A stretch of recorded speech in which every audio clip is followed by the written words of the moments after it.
India New Zealand మధ్య జరిగిన మొదటి టీ20 మ్యాచ్ హైలైట్స్ ఏంటో చూద్దాం. ఈ మ్యాచ్లో ఒక్క ఇన్నింగ్స్ కథను మార్చేసింది. భారీ స్కోర్తో ఇండియా పూర్తి ఆధిపత్యం చూపించింది. ఈ సిరీస్లో న్యూజిలాండ్ టాస్ గెలిచి ముందుగా బౌలింగ్ ఎంచుకుంది. కానీ బ్యాటింగ్కి అనుకూలించే పిచ్ మీద ఈ నిర్ణయం సరైనదేనా అనే ప్రశ్న మొదలైంది. భారత్ ఆరంభం కొంచెం నెమ్మదిగా మొదలైంది. తొలి 3 ఓవర్లకే 2 వికెట్లు పడిపోయాయి. కాని ఆ తరువాత ఓపెనర్ అభిషేక్ శర్మ ఆటను పూర్తిగా తన చేతుల్లోకి తీసుకున్నాడు. అతను ఏకంగా 84 పరుగులు చేశాడు. అది కూడా కేవలం 35 బంతుల్లోనే. ఈ ఇన్నింగ్స్లో ఏకంగా 8 సిక్సర్లు బాదాడు. కెప్టెన్ సూర్యకుమార్ యాదవ్తో కలిసి 99 పరుగుల కీలక భాగస్వామ్యం నెలకొల్పాడు. శర్మ అవుటైనానా రింకుసింగ్ ఇన్నింగ్స్కు అదిరిపోయే ఫినిషింగ్ ఇచ్చాడు.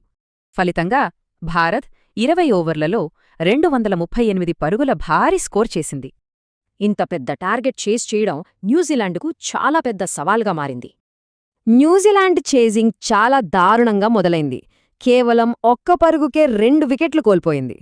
హర్షదీప్ హార్దిక్ పాండ్యా దెబ్బకి కివీస్ వెంటనే ఒత్తిడిలో పడిపోయింది. ఓవైపు వికెట్లు పడుతున్నా గ్లెన్ ఫిలిప్స్ 78 పరుగులతో అద్భుతంగా ఆడాడు. ఒంటరి పోరాటం చేశాడు, కాని అవసరమైన రన్ రేట్ పెరుగుతూనే ఉంది. భారత స్పిన్నర్లు వరుణ్ చక్రవర్తి, అక్షర్ పటేల్ మిడిల్ ఓవర్స్లో అదుపు తప్పనివ్వలేదు. చివరికి న్యూజిలాండ్ 190 పరుగులకే పరిమితమై 48 పరుగుల తేడాతో ఓడిపోయింది. దీంతో భారత్ 48 పరుగుల తేడాతో ఘన విజయం సాధించింది. ఈ విజయంతో భారత్ సిరీస్లో 1-0 ఆధిక్యంలో నిలిచింది. Abhishek Sharma player of the match. మరి తర్వాతి మ్యాచ్లో న్యూజిలాండ్ బౌలర్లు భారత్ బ్యాటింగ్ దూకుడును ఆపగలరా?